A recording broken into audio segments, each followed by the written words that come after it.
Chapter 1. This is how Mortimer Tate ended up killing the first 3 human beings he'd laid eyes on in nearly a decade. A wreath of cloud lay smooth and still about the top of the mountain like bacon grease gone cold and white in a deep, black frying pan. The top halves of evergreens poked through the cloud, frosted from last night's snow.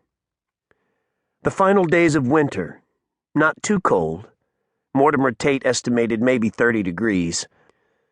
The thermometer had burst in the 3rd year, that most bitter winter when it had gotten to 20 below or more.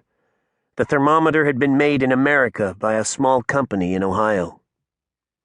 Nothing was made to last anymore, Mortimer's dad had been fond of saying. Mortimer sat at the window of the cabin, which had been built directly in front of the cave. The cave stretched back deep into the mountain. Mortimer sipped tea brewed from ginseng and tree bark he collected and dried himself. The coffee had run out the first year. So many things had run out that first year. Mortimer watched the men come up the mountain, had seen them rise up through the mist and had blinked at them, thinking he'd cracked up at last. But they were real, rifles in front of them, not trying too carefully for stealth, but neither shouting nor taking the mountain for granted. He considered going back into the cave to the gun locker, maybe getting the 12-gauge or even something deadlier. But then he'd lose sight of the men and he didn't want to emerge from the cave again only to find they'd gone or had spotted the cabin. And anyway, he had the police special in the pocket of his army surplus parka. That should be enough. He wanted to talk, not shoot. But of course, he had to be careful. He didn't figure they'd seen the cabin, obscured as it was by the pines and 2 months' snow. It was possible he could sit right there, and the men would pass by and never be seen again. Nobody had been up this far before, at least nobody Mortimer had seen. Maybe they'd hunted the game out farther down and were up after meat. Mortimer himself had killed a big buck 3 weeks ago and had eaten venison 4 nights in a row before drying out the rest for jerky.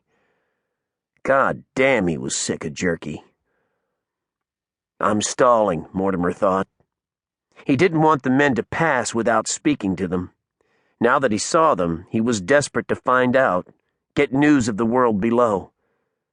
But he was afraid, too. There were 3 of them.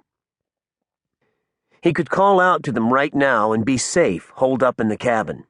They couldn't get at him there, not even if all 3 came at once. They'd have to climb up the rocks and snow, and he could pick them off easy with the police special. But then they'd know about the cabin and the cave. They could come back with 12 or 100, and that wouldn't do. He'd have to slip down the side and try to catch one on the flank, open up a dialogue, and then maybe they could find out about each other.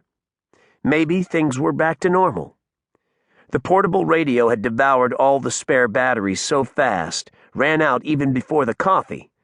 But it had all been bad news. And when the last batteries had finally given up the ghost, Mortimer wouldn't have replaced them even if he'd had more. He hadn't been able to stand it, couldn't stomach another minute, the play-by-play of the world shaking itself to pieces. It had been a long time, and maybe things had stabilized. That was a thought, and it turned into a hope. Mortimer found himself sliding down the incline from the thick plank door of the cabin and ducking into a stand of trees. The leftmost of the men was just on the other side. Mortimer went through quietly, not showing a weapon. Strike up a conversation, sure. Maybe they'd be happy to see him. He weaved and ducked among the pines, finally caught sight of the first man, ruddy cheeks, dirty red hair with a red-brown beard. Patched denim pants and work boots, thick corduroy coat, also patched. A red band around one sleeve. He held a deer rifle, bolt action, .308 caliber. Mortimer was so close he could see the rifle was a Remington. Mortimer had one hand in the pocket of his parka, wrapped around the police special. He raised the other hand and